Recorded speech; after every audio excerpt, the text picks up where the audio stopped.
Bismillahirrahmanirrahim. Cara menyucikan najis pada lantai keramik. Kebanyakan rumah kita sekarang berlantai semen atau keramik. Demikian pula masjid dan musalla semua berlantai dari bahan yang tidak bisa menyerap air.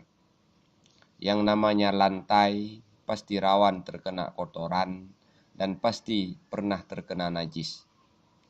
Najis dari ban kereta, najis karena percikan darah, najis kencing, berak, dan muntah anak-anak.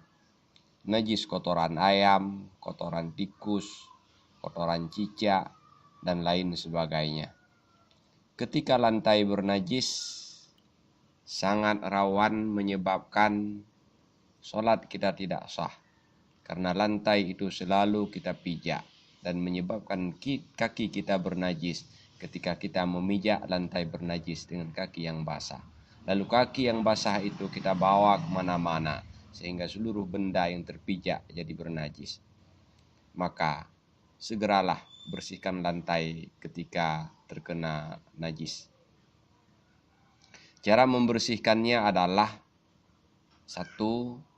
Cabut sampai habis najis itu dengan kain atau apa saja yang bisa menghilangkan benda najis. Sehingga tidak ada lagi benda najis di lantai dan najis itu telah berubah menjadi najis hukmiyah. Yang kedua, tuangkan air ke tempat bekas najis tadi sampai merata. Yang ketiga, lap air tadi sampai kering dengan kain yang suci atau dengan benda suci lainnya yang bisa menyerap air. Referensinya dalam kitab Fathul Mu'in disebutkan wa iza kanatil aradu lam tatasharrab ma tanajjasat bihi fala budda min izalatil aini qabla sabbil ma'il qalili 'alaiha.